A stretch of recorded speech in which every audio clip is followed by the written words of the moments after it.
Hello, नमस्कार सखींनो. उज्ज्वलाच kitchen कट्ट्यामध्ये आपलं सर्वांचं स्वागत. तर हे पहा, आजची रेसिपी आहे नाश्त्यासाठी.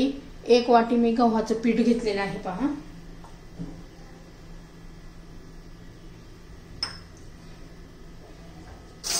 एक वाटी गव्हाचं पीठ. कोणत्याही वाटीने तुम्ही ज्यातून घेऊ शकता तुमच्या. त्याच्यामध्ये 2 चमचे रवा, बारीक रवा घेतलेला आहे आणि चवीनुसार मीठ.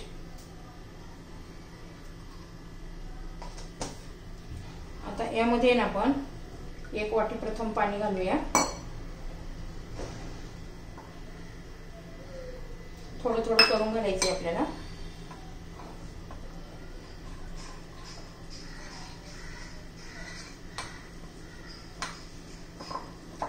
आता पुन्हा 1 वाटी घालूया.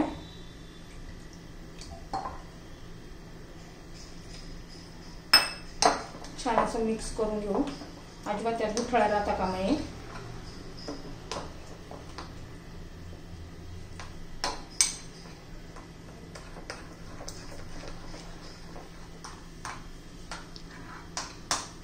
हे बघ, त्याच्यात 1 चमचा बेसन पीठ पण घालायचं.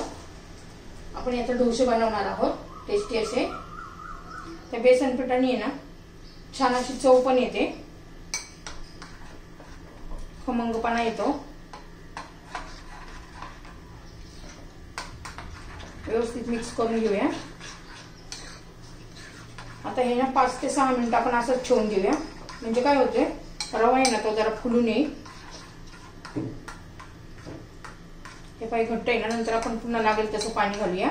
आता हे 5 ते 6 मिनिटं असंच ठेवून देऊ.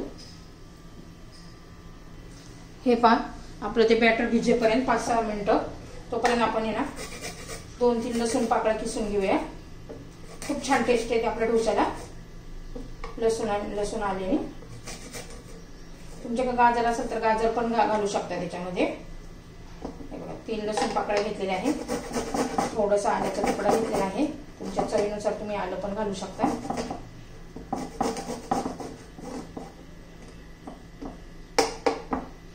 हे पहा, आलं लसूण किसून घेतलेलं आहे. खूप छान टेस्ट येते लसणाने पण आल्याने पण. आणि कोथिंबीर चिरून घेऊ. एकदम बारीक चिरून घ्यायची कोथिंबीर.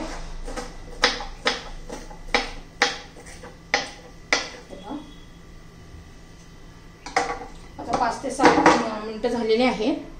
बॅटर घेऊन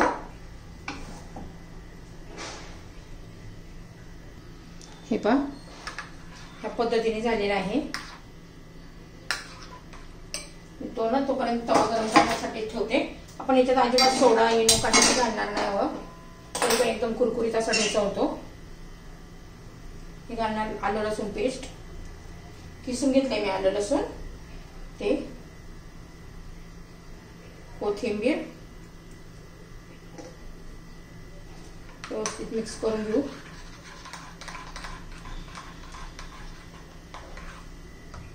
हे पहा, इतपत पातळ झालेलं आहे. अजून थोडंसं पाणी घालूया आपण 2 चमचे.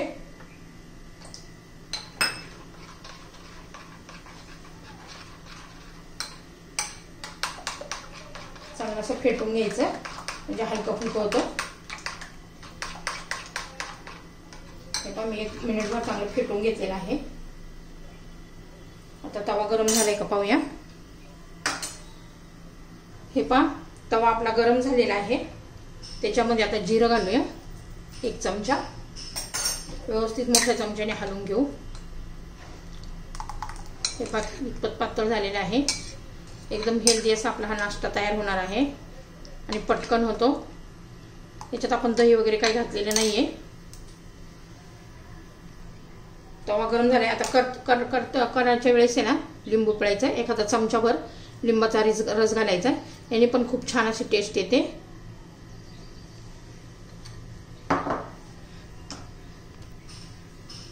हे पहा, त्याच्यात पावभाजी मसाल्याचा 1 चमचा घातलेला आहे. तुम्हाला आवडत असलं तर नक्की घाला, पण खरंच खूप छान टेस्ट येते.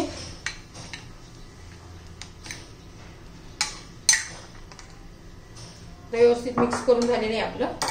आता तव्याला तेल लावून घेऊया. तुम्ही बटर तूप वगैरे पण लावू शकता, त्याने पण छान टेस्ट येते।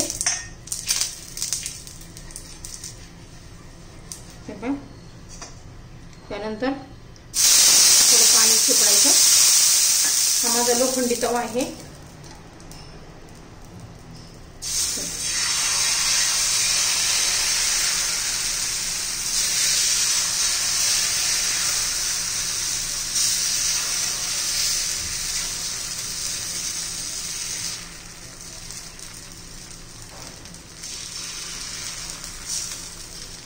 आता होऊ द्यायचंय।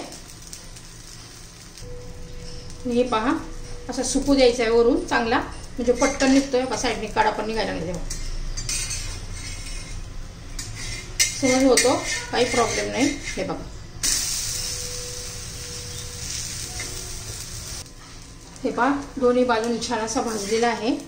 आता हे मी काढून घेते आणि बाकीचे सर्व मी असेच करून घेते। हे पहा दुसरा पण मी घालून घेतलेला आहे। एकदम हेल्दी असे हे डोसे आपले तयार होणार आहे। तुम्ही खोबऱ्याच्या चटणी बरोबर किंवा बटाट्याच्या भाजी बरोबर किंवा शेंगदाण्याच्या चटणी बरोबर पण खाऊ शकता।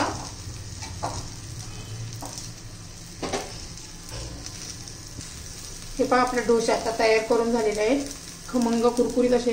हे पहा कसं वाजते, छान असे डोसे तयार झालेले आहेत। आवडलं तर लाईक शेअर आणि सबस्क्राईब नक्की करा, म्हणजे तुम्हाला माझे रोजचे नवनवीन व्हिडिओ पाहायला मिळतील।